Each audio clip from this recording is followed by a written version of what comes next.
Speaking of that rain today, with all that we've been receiving lately, you wouldn't think that we'd have a water shortage. But these shortages affect everything from your food prices to our state's ability to grow crops. Our state reporter Valeria Fugate spoke to experts to learn more. As the state continues to grow, so does the concern over water as lawmakers, the Water Commission, and Governor Mark Gordon hone in on making sure that we have enough to cover our needs. Wyoming looks at conservation, upholding our water agreements, and the future of water. Matt Sussex, a beef processor business owner, says the drought we've seen in the last few years is hitting the agricultural folks hard. For him, the drought reduces the forage his cows need and reduces the cattle quality while increasing the cost to produce it. These drouthy past few years, a huge increase in ranchers selling out, cattle leaving the country, and so now as a whole across the United States, we have a shortage in our cow herd. As a headwater state, Wyoming's water is not only limited to what Mother Nature provides, but also to downstream state obligations. These historically included 7 interstate compacts in the upper Colorado River and 3 decrees or litigated agreements in the North Platte River.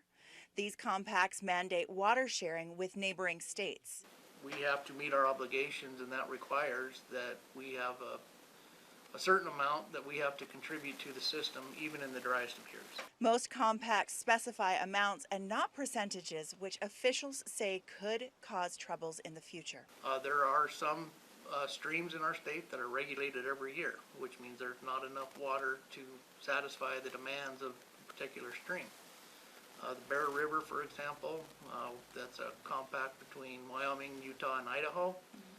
That goes into regulation nearly every year. Since the 1970s, the state and federal governments have funded projects with the Water Development Commission that improve efficiencies and storage for proper distribution throughout the year. Other projects rebuild aging infrastructure. But since the 2000s, experts say we have seen some of the worst drought conditions ever. So working with other states to meet water demands is imperative. Colorado River, we're still working with in the compact to try to resolve the deficits and the lack of water to meet the demands in the entire system. So we're continuing to work with the 7 basin states on a regular basis to resolve the issues that these drier climates are providing in that basin, as well as the overuse in some of the areas of the basin.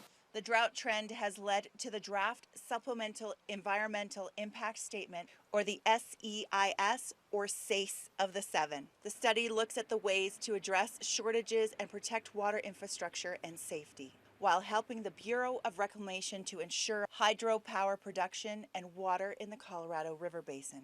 40 million Americans are affected. With climate changes, stream flows come earlier, meaning departments will need new infrastructure to catch that water to dole out throughout the late season irrigation. We'll continue to look at how water affects our bottom line in our next chapter. We'll see you then. Now, as she said, this is the first of a 2-part series where we look at the impact of water shortage on the state. Stay tuned for the second half on Friday. In our continuing